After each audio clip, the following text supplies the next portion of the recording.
संतोष है। एक हास्यमय पौराणिक कथा कह करके संतोष शब्दों को मैं परिभाषित कर दूं, अथवा आगे अपनियत समय में मैं वाणी को विराम दूंगा।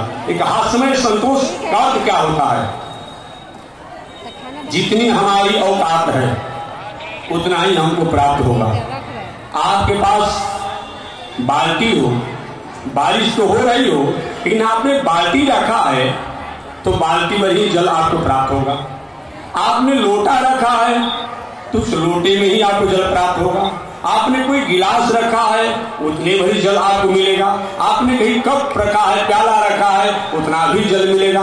कहीं किसी ने ड्राम रखा है तो ड्राम भर मिलेगा। और कहीं बहुत बड़ा सरोवर हो तो सरोवर में विशाल जल होगा। क्यों परेशान होना? दूसरे की ऐश्वर्य, दूसरे की वैभव, दूसरे की कीर्ति लेकर के क्यों अपने आप ईर्ष्या करना, क्यों द्वेष करना? हमारा जो है हमारे पास रहेगा, हमारा जो है हमारे पास रहेगा। ये विचार करके हमेशा संतोष में जीवन जीना चाहिए। एक राजा थे, बहुत बड़े यशस्वी राजा थे। उन राजा के मंत्री जो थे और बहुत बड़े ईमानदार और सत्यवादी थे। भगवान के प्रति निष्ठा उनकी रहती थी। हर बातों में वो कह देते कि भगवान जो करते हैं सब ठीक करते हैं। स्वभाव होता है किसी किसी का, और मंत्री साहब का ही स्वभाव बन गया था। हर बातों में काम करते, भला होता, बुरा होता, हानि होता, लाभ होता, जय होता, पराजय होता, वो सब ठीक है, लेकिन भगवान जो करते हैं सब ठीक करते हैं। बात तो ठीक ही है, परमात्मा जो भी करते हैं वो ठीक करते हैं, ये बात ठीक है। लेकिन कभी कभी रास्ता में कोई जा रहा हो और रास्ते में किसी को ठेस लग गया, आप भगवान जो करते हैं सब ठीक करते हैं, कैसा उसको लगेगा? उसका उंगली कट गया, उसको चोट लगा हुआ है, आया कहे भगवान जो करते हैं सब ठीक करते हैं। लेकिन मंत्री जी का स्वभाव था। मंत्री का मतलब क्या होता है? मंत्री किसे कहते हैं? जिसकी मंत्रणा से, जिसके संदेश से प्रजा का हित हो उसी का नाम मंत्री है। राजा का मंगल हो उसी का नाम मंत्री है। राजा साहब, मंत्री जी, संतरी जी और सेवक लोग एक दिन राज के निरीक्षण में जा रहे थे। जाते जाते कुछ ही आगे बढ़े होंगे, अचानक राजा साहब का अंगुली जो है वो रथ के कहीं लगा अपने आप में, और उसमें उनका अंगुली कट गया। अंगुली कट गया, किसी कील में लगा होगा, कहीं लोहे में लगा होगा रथ का, अंगुली तो कट गया राजा साहब का। और राजा साहब का अंगुली कट गया। मंत्री जी ने सेवा किया, बहुत सेवा किया, और सेवा करने के बाद स्वभाव जो था, संतोष धर्म को मानने वाले थे, उन्होंने कहा भगवान ने जो किया सो ठीक किया। और भला अब कहीं राजा कैसा हुआ हो और कोई कहेगा तो ऐसा ठीक लगेगा? राजा साहब, इस मंत्री का दिमाग बिगड़ गया है क्या? हमारा उंगली कट गया, ये कहता है कि भगवान जो किए सो ठीक किए। भगवान ने क्या ठीक किया? 20 उंगली वाले थे, हमारा 19 उंगली हो गया, क्या ठीक किए? और मंत्री का दिमाग खराब हो गया है, बहुत दिन रहते रहते अपने आप में मनमुखी हो गया है, मन बढ़ू हो गया है, इसको बंद करो जेल में।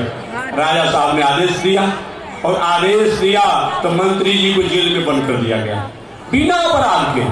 कभी कभी ये भी होता है, जो हमने आरोप किया, जो हमने अपराध किया, उससे रिहा हो जाते हैं। और कभी कभी जिस अपराध आरोप को हम जानते नहीं है उसी में आकर फंस भी जाते हैं। ये भी कभी क्यों होता है? और मंत्री जी को अकारण बिना अपराध के जेल में बंद कर दिया गया। राजा साहब ने बंद कर दिया, रहो इसमें, भगवान ठीक किया है। तो मंत्री जी जेल में गए। अब जेल में जब गए तो वहां भी सब, अरे मंत्री साहब थे, कोई साधारण तो थे नहीं। वहां अरे मंत्री जी आपने कौन सा अपराध किया कि जेल में आ गए?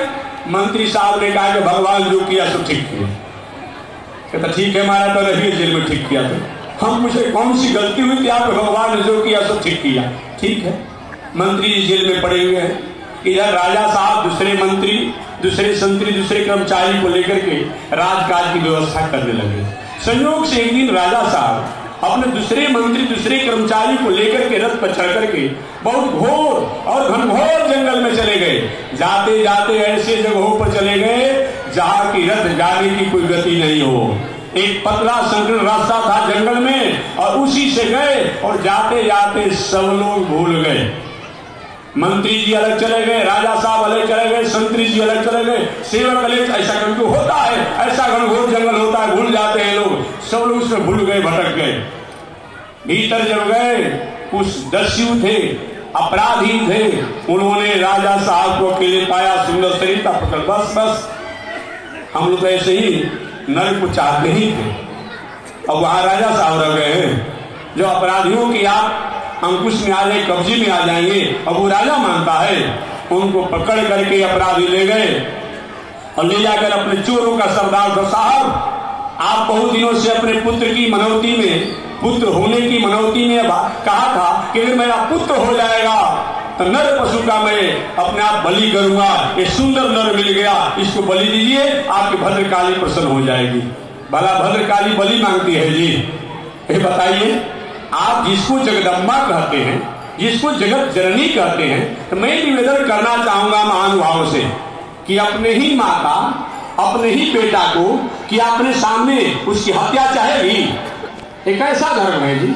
ये काहे का धर्म है जी? ये किस प्रकार का धर्म है जी? इस धर्म से क्या होने वाला है? कुछ होने वाला नहीं है। मैं निवेदन करना चाहूंगा, हम संसार में हम जो पढ़े लिखे मनुष्य हैं, ये माता पिता के पढ़े लिखे पुत्र हैं। एक पशु पंछी जो है, एक गूंगे मूर्ख और अज्ञानी पुत्र है। माता पिता को जो पुत्र नहीं पढ़ा लिखा होता है, गूंगा होता है, मूर्ख होता है, उस पर जितना स्नेह होता है उतना पढ़े लिखे पर स्नेह कम होता है। कि माता पिता जानते हैं कि पढ़ा लिखा बेटा तो अपना काम चला लेगा। देखेंगे घर में एक पागल लड़का हो, दिमाग हल्का हो, एक लड़का डॉक्टर हो, इंजीनियर हो, साल में एक दो बार माता पिता पढ़े लिखे लड़के से फोन से बात, बेटा ठीक हो? हाँ माता ठीक है, पिताजी ठीक है, एक दो बार समाचार होता होगा। लेकिन पागल लड़का के प्रति रात दिन माता पिता सोते रहते, तब जगते रहते, तब खाते, तो कहाँ चला गया, कि बाहर में चला जाएगा, कहीं एक्सीडेंट मत हो जाए, कोई कहीं भुलवा मत दे, हमेशा उस पर ध्यान बना रहता है। तो जो भी ये प्राणी है, ये पशु है, चाहे सुअर हो, मुर्गा हो, बकरा हो, जो हिंसा आप करते हैं, ये सब क्या है? ये परमात्मा के, जगत जननी जगदम्बा के, ये क्या है? ये गूंगे और एक नहीं पढ़े लिखे पुत्र है, इनके प्रति और उनका स्नेह है। और हम लोग पढ़े लिखे हैं, हमारे प्रति उनका स्नेह है। लेकिन ये जगदम्बा कभी नहीं कहेगी कि हमारे सामने ही हमारे बेटा को अपकार दीजिए। ये कौन सा धर्म है जी? और ऐसा करते हैं, एक कभी ऐसा धर्म नहीं हो सकता है। एक व्यक्ति ने हमसे कहा कि महात्मा जी, एक किताब में तो लिखा हुआ है, हमने किताब में लिखा जो होगा तो उस काल के अनुसार लिखा होगा, उस परिस्थिति के अनुसार लिखा होगा। ये नहीं जैसे रास्ते में कोई जा रहा है, अचानक किसने कहा हमारा अमुक काम हो जाएगा तो हम इस पेड़ में चिरकुट लपट देंगे, तो ठीक है, संयोग से उसका काम हो गया। अब उसने माना कि हमने इस पेड़ में चिरकुट लपेटने का जो मनौती किया था, माना था, इसीलिए हमारा काम हो गया। अब जो जा रहा है अब उसमें चिरकुट लपेट रहा है, कपड़ा लपेट रहा है, एक कहता है चिरकुटवा बाबा है, एक ढीला हवा बाबा है। भला नहीं होता है? यदि किंचित कभी किसी किताबों में, कई ग्रंथों में ऐसी कोई बात होती भी है, वो काल के लिए हो सकता है, वो परिस्थिति के लिए हो सकता है, वो हमेशा के लिए वो धर्म नहीं हो सकता है। एक उदाहरण देकर तो मैं आगे बढ़ जाऊंगा। हॉस्पिटल में किसी का तबीयत खराब है, डॉक्टर साहब कह रहे भाई बेड से इधर हिल डुल नहीं करेंगे, इन्फेक्शन हो सकता है, मेरी जुआरी नहीं रहेगी। एक ही बेड पर पड़े हुए डॉक्टर साहब, मुख से भोजन जा रहा है पाइप से, लोग शंका वही कर रहे हैं, पैखाना वही कर रहे हैं, तीनों एक साथ हो रहा है। और वही व्यक्ति कहीं स्वस्थ हो जाए, आरोग्य हो जाए, निरोग हो जाए, और घर पर जब आए पत्नी कह रहे चलिए प्रसाद पाने के लिए, नहीं प्रसाद नहीं पाएंगे यहाँ पर, चलो शौचालय भोजन में चलो। ये कोई मतलब होता है? पति अरे हमारा शौचालय भोजन थोड़े किया जाता है कि नहीं, हॉस्पिटल में तो शौचालय, लोग शंका, भोजन तीनों एक साथ करते थे। तो कहीं वहां तो तबीयत खराब था इसीलिए काम करते थे, अब ऐसा काम नहीं चलेगा। यही बात है। यदि किंचित कहीं किस किताबों में, कई ग्रंथों में कोई ऐसी तामसी बात आती है, कोई राजसी बात आती है, वह काल और परिस्थिति वो व्यक्ति के अनुसार होता है, अब उसको आप एक परंपरा बना देते हैं। एक आपकी बुद्धि की बलिहारी है, और मैं क्या कर सकता हूँ? कोई भी धर्म में कहीं हिंसा की बात आती है, तामसी वृत्ति की बात आती है, वो धर्म नहीं हो सकता है, वो हिंसा नहीं हो सकता है। धर्म का मतलब होता है अहिंसा, परमो धर्म। ये मैं निवेदन करना चाहता हूँ। तो देश काल पात्र के अनुसार कोई बात हो तो उस पर समझना चाहिए, विचार करना चाहिए, हमेशा उसको एक रूढ़िवादिता में नहीं लेना चाहिए। चलिए मैं आगे बढ़ रहा हूं। मंत्री जी तो जेल में है, राजा साहब को चोर के जो उनके कर्मचारी थे पकड़ कर ले गए।